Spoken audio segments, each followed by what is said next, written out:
దేశ రాజకీయాల్లో నేడు అత్యంత కీలకమైన రోజుగా నిలిచిపోనుంది. నేడు పార్లమెంటు ముందుకు డీలిమిటేషన్ మహిళా బిల్లులు రానుండటంతో యావత్ భారతావని దృష్టి ఇప్పుడు ఢిల్లీ వైపు మళ్లింది. దశాబ్దాలుగా నలుగుతున్న మహిళా రిజర్వేషన్ల అంశంతో పాటు దేశ భవిష్యత్తును మార్చబోయే నియోజకవర్గాల పునర్విభజన దిశగా కేంద్ర ప్రభుత్వం చారిత్రాత్మక అడుగులు వేస్తోంది.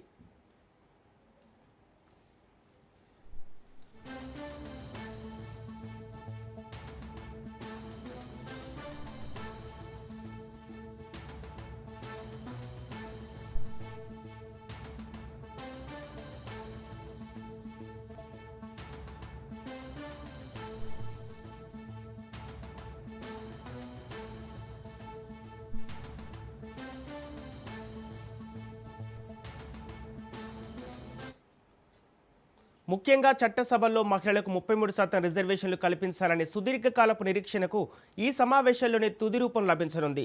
మహిళా శక్తికి రాజకీయాల్లో సముచిత స్థానం కల్పించేలా కేంద్రం తీసుకురాబోతున్న ఈ బిల్లుకు విపక్షాలు కూడా ఇప్పటికే సంపూర్ణ మద్దతు ప్రకటించడం విశేషం. దీనివల్ల లోక్సభ, అసెంబ్లీలో మహిళల ప్రాతినిధ్యం గణనీయంగా పెరగనుంది.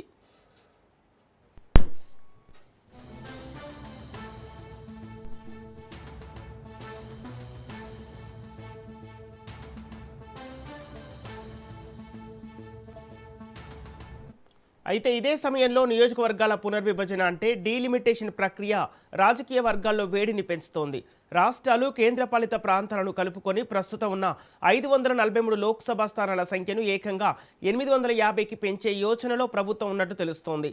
నియోజకవర్గాల సరిహద్దులు మారటం, స్థానాల సంఖ్య పెరగటం అనేది భవిష్యత్తు రాజకీయ ముఖ చిత్రాన్ని పూర్తిగా మార్చివేస్తుందని విశ్లేషకులు భావిస్తున్నారు. ఇదే అంశానికి సంబంధించి పూర్తి డీటెయిల్స్ మా ప్రతినిధి సునీల్ అందిస్తారు. సునీల్, నేడు పార్లమెంటు ముందుకు డీలిమిటేషన్ మహిళా బిల్లుల అంశంపై కీలక తీర్పు వెలువడే అవకాశం ఉంది. అప్డేట్స్ ఎలా ఉన్నాయి? సంపత్, ఈరోజు ప్రత్యేక పార్లమెంటు సమావేశాలు ఈ పరికాశంలోనే ప్రారంభం కావాల్సి వస్తుంది. ఈ రోజు నుంచి దాదాపు 3 రోజుల నుంచి అంటే 16, 17, 18 3 రోజుల పాటు పార్లమెంటు ప్రత్యేక సమావేశాలు ప్రారంభం అవుతాయి. ఇందులో ప్రధానంగా 2 అంశాలు, ఒకటి మహిళా రిజర్వేషన్ బిల్లు ఎంతో కాలంగా దాదాపు దశాబ్ద కాలం నాటి కళ సహకారం ఈ రోజు పూర్తయ్యే అవకాశం ఉంది. మహిళలకు 33% రిజర్వేషన్ కల్పిస్తూ ఈ రోజు కేంద్రం ఒక సవరణ కూడా చేయనుంది. దీంతో పాటు డీలిమిటేషన్ నియోజకవర్గాల పునర్విభజన సంబంధించిన అంశంపై కూడా ఈ రోజు సభలో కూడా చర్చించే అవకాశం ఉంది. ప్రధానంగా నియోజకవర్గాల పునర్విభజన సంబంధించిన అంశాలపై కూడా ఇప్పుడు దక్షిణాది రాష్ట్రాలకు తీవ్ర అన్యాయం జరుగుతున్నట్టు కూడా ముఖ్యమంత్రి రేవంత్ రెడ్డి అన్ని రాష్ట్రాలకు ఇప్పటికే బహిరంగ లేఖలు కూడా రాయనుంది.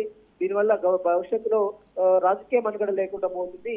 అయితే ప్రోరేటా పద్ధతిలో కాకుండా జనాభా ప్రాతిపదికన కాకుండా హైబ్రిడ్ మోడల్లో ఈ యొక్క పునర్విభజన చేయాలని కూడా ఇప్పటికే ముఖ్యమంత్రి రేవంత్ రెడ్డి కేంద్రానికి ప్రధానమంత్రి నరేంద్ర మోడీ కూడా లేఖ రాయడం జరిగింది. ఇక ఈ రోజు నుంచి పార్లమెంట్ ప్రత్యేక సమావేశాలు కానున్న నేపథ్యంలో మరి ఏ విధంగా దేశ రాజకీయ ముఖ చిత్రాన్ని మార్చబోతుందా అన్న దానిపై కూడా సర్వత్రా ఉత్కంఠ నెలకొని చెప్పవచ్చు. ప్రస్తుతం అయితే ఈ రోజు మరి కాసేపులోనే ఇటీవల కాలంలో ఎంపీగా ఎన్నికైనటువంటి విఎం నరేందర్ రెడ్డి కూడా ప్రమాణ స్వీకారం చేసే అవకాశం ఇప్పటికే ముఖ్యమంత్రి రేవంత్ రెడ్డి ఢిల్లీ వెళ్లారు. ఈ రోజు ఉన్నటువంటి ఇండియా కూటమి నేతలతో సమావేశం కావడం జరిగింది. కాబట్టి ఈ రోజు మరి డీలిమిటేషన్ సంబంధించిన అంశాలపై లోక్సభ సీట్లు, అదేవిధంగా డీలిమిటేషన్ సంబంధించిన అంశాలకు కూడా ఒక స్పష్టత కూడా వచ్చే అవకాశం ఉంది. ప్రోరేటా ప్రకారమే సీట్ల పెంచుతానని ఇదే పైన వైపు బీజేపీ ప్రభుత్వం చెప్తుంటే, మరోవైపు ఇది ప్రోరేటా పద్ధతిలో కాకుండా మరోవైపు హైబ్రిడ్ పద్ధతిలో డీలిమిటేషన్ ప్రక్రియ జరగాలి, లేదంటే మిగిలినటువంటి దక్షిణాది రాష్ట్రాలకు తీవ్ర అన్యాయం జరుగుతున్నట్టు కూడా ఇప్పటికే ముఖ్యమంత్రి రేవంత్ రెడ్డి అన్ని రాష్ట్రాల ముఖ్యమంత్రులకు లేఖలు కూడా రాయాల్సింది.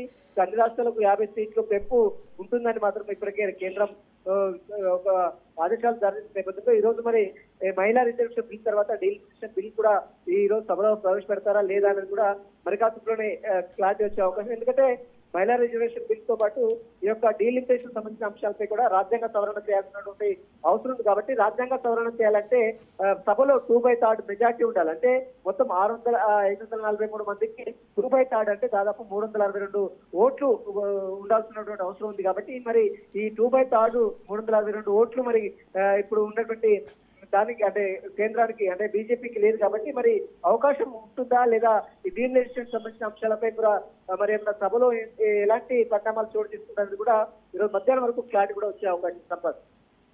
Okay, thank you Sunil.